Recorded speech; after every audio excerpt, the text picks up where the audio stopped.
like within a day or so, I was in the hospital. I had wrenching gut pains right in this area right here.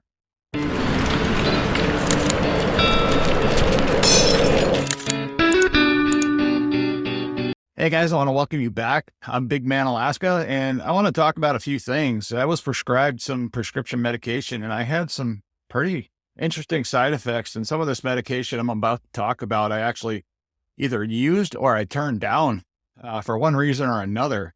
And the reason I'm talking about this is there's a problem right now going on in the pharmaceutical industry where doctors are prescribing a lot of things, but they're not prescribing things, with the best information available. And a lot of that information has to do with what we provide the doctors. If we don't provide them everything that we're doing, and if our doctors aren't paying attention to what we're telling them, for instance, it's really not going to be very helpful, for anybody in the long run.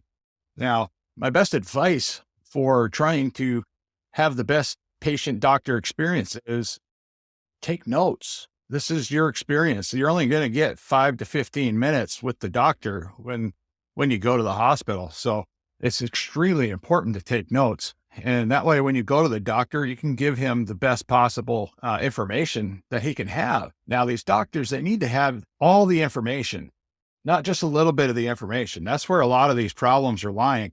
And it's not necessarily the doctor's fault for having misprescribed you something, because you might not have given them the full details.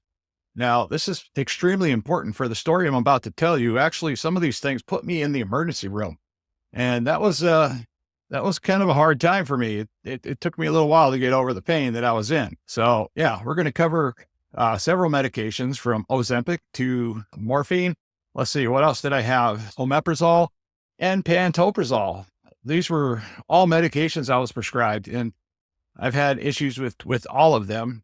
And only one of them was one that I actually declined. And I declined that mainly because I was just more curious about the medication, and they just happened to give it to me. They wouldn't give me the full details on, let's say what the side effects were, such and such like that. Let's dive on into this video. And if videos like these are interesting to you, please like the video, subscribe to the channel, and comment down below. Let me know what you think. Have you had any of these experiences with doctors or other pharmaceutical medications? I mean, this seems to be a problem in the country, and it's something that does need to be addressed, and more people need to talk out about it. All right, first off, we're going to talk a little bit about Ozempic, for instance. Now, the problem I had with Ozempic was I didn't know enough about this drug. I am learning and finding out a whole bunch of new things about Ozempic. Now, Ozempic is something that's been, out for a little while. There's been some studies, there's been some research.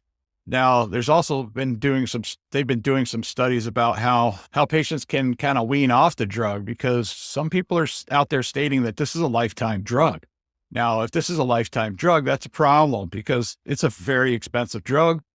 People lose their jobs, people get injured. When things happen in life, things just tend to happen. So, whatever it is, we just need to basically figure it out before we start making a problem with it. So if there's any adverse side effects to Ozempic, then yeah, we kind of need to know. We kind of need to share our experiences out there, the good or the bad. Now, I hear Ozempic is incredibly useful for diabetics, and it's also incredibly helpful for weight loss. And it was a drug that was prescribed to me for weight loss, and I just didn't know if I wanted to go that route. Now, all of my life, I have been introduced to these pharmaceutical drugs for one reason or another. When I was younger, for instance, I happened to fall and slip out of a propane truck on a job. I was at a customer's house delivering propane to her tank. Not only that, it was icy outside. And when I stepped off the step and I had my arm on the door, my other arm was up high. And then this arm here was on the door. My foot slipped down underneath the step of the truck. And this arm stayed attached to the door, dislocated my shoulder. My shoulder came out of socket and it landed right here. And at that time, I was very young. I was in shape. I was lifting weights all the time. So I had a rock solid shoulder, stuck right here in the center of my chest. That was devastating for the moment, because I looked like this. In a lot of pain. All of this was pulling over to the center of my chest. Long story short, and everything got worse. And once the fire department showed up, they parked uphill on a dead end road, so they couldn't get turned around. And my propane truck just happened to slide down the driveway, blocking the road.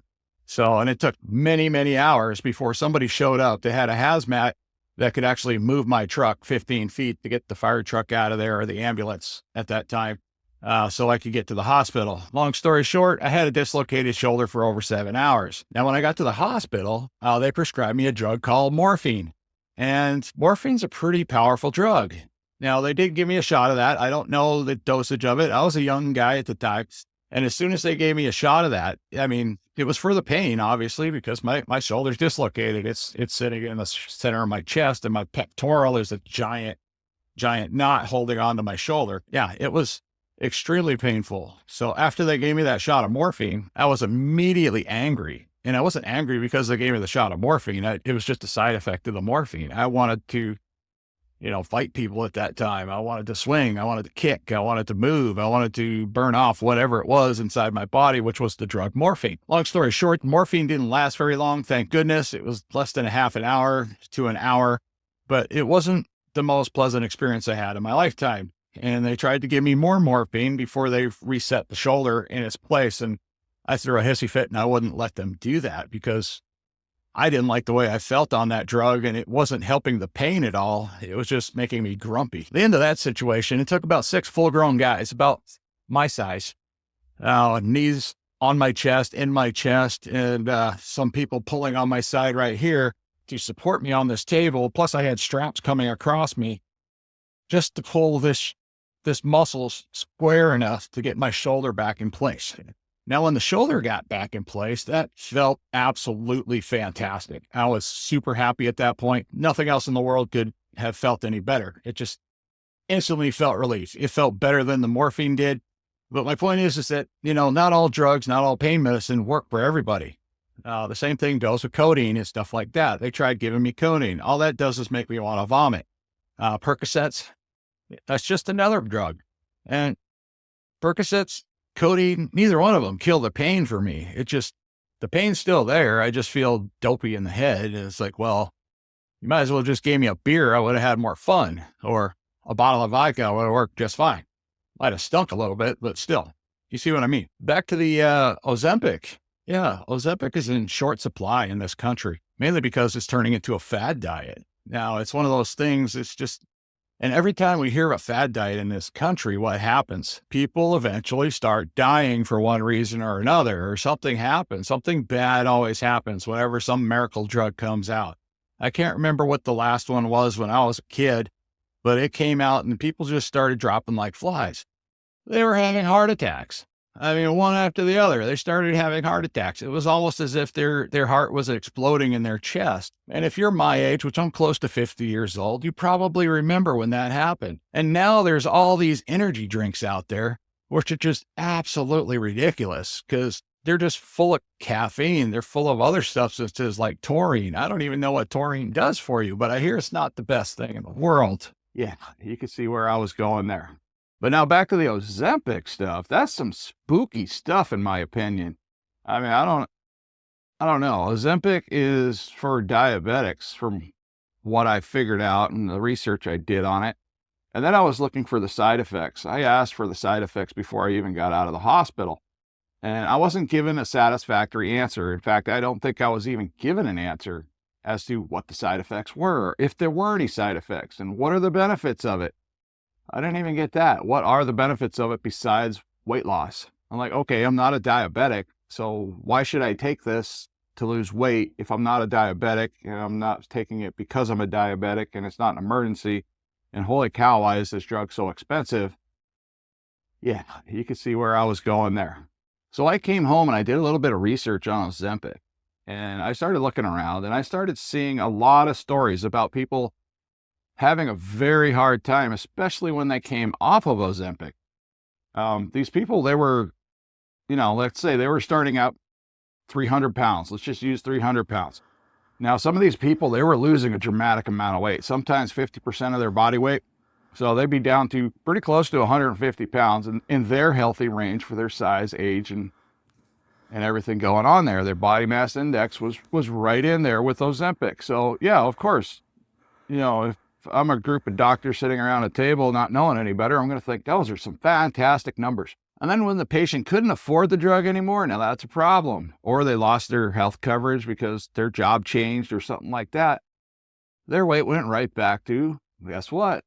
300 pounds. And then all of a sudden they eclipsed their own previous weight. Now they're up to like 375 in a pretty quick amount of time. I kept finding stories after story like that. I didn't know why. So I started looking into it a little bit more. And then I found out that Ozempic does something strange to the fat cells. It like duplicates them. Don't quote me on that because I'm not a doctor. I'm just poking around, just trying to find out what information I can.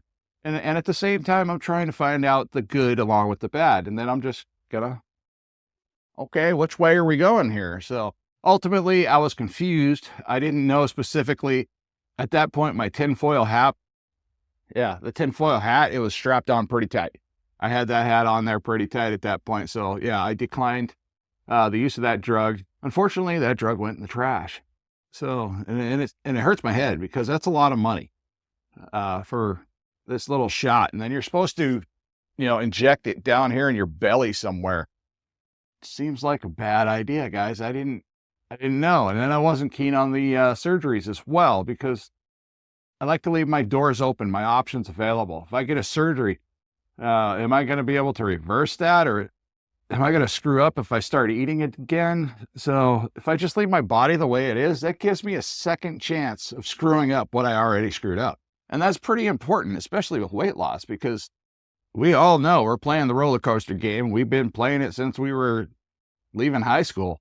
We were conscious of our weight back then. We're conscious of our weight now. And a lot of us here are in our 50s. But I guess the one important thing is I'm here to tell you, you don't have to do all that stuff if you don't really want to. If you think it's dangerous, it is dangerous, okay? I know people that have died from these weight loss surgeries, not just during the weight loss surgery, but after the weight loss surgery.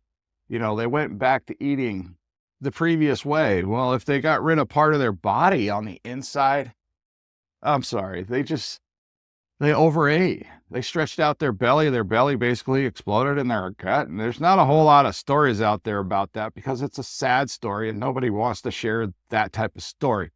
And I don't really want to share it either. But at times, these horrible things do happen. And I just don't want any of you to have to experience those horrible things. So, okay, guys, I really don't care what you guys do. Just make sure you just do your research.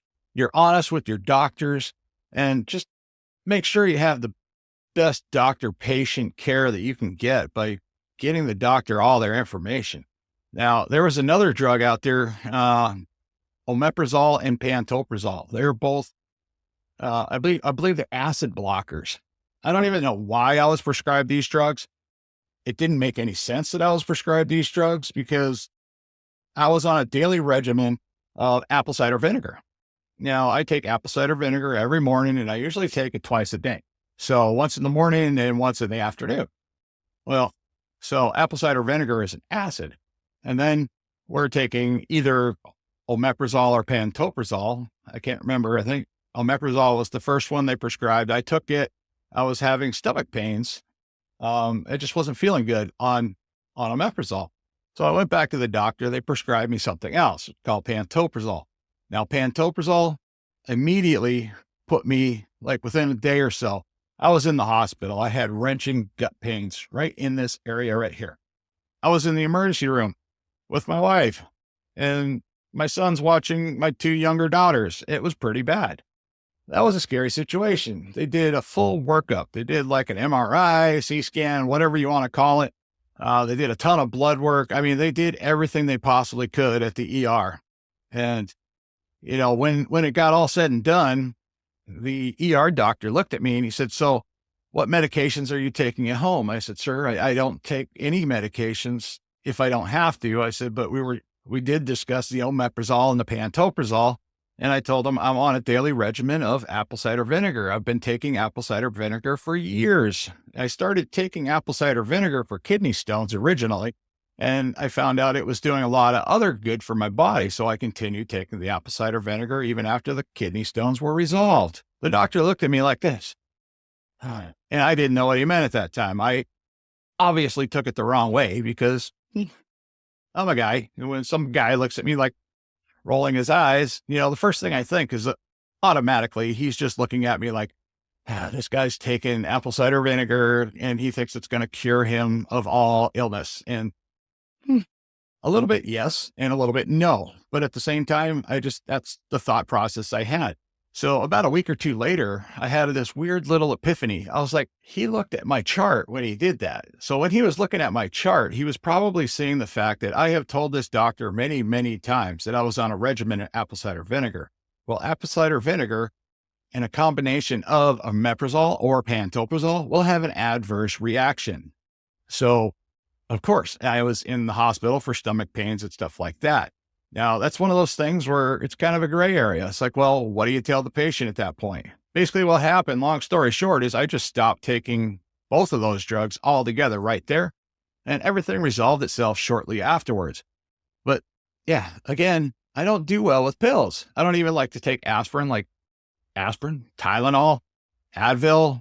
I pretty much stay away from all of that. I rarely ever get a headache or anything like that. If I do get a headache, it's usually pretty bad, and I'm still not going after the pills. The first thing I'm going after is a glass of water, maybe some fruit like a banana. Now, I don't eat bananas anymore. I eat mainly meats and fats, but still, an avocado, yeah, that would probably help, but watermelon wouldn't hurt from time to time because watermelon's got a lot of water in it.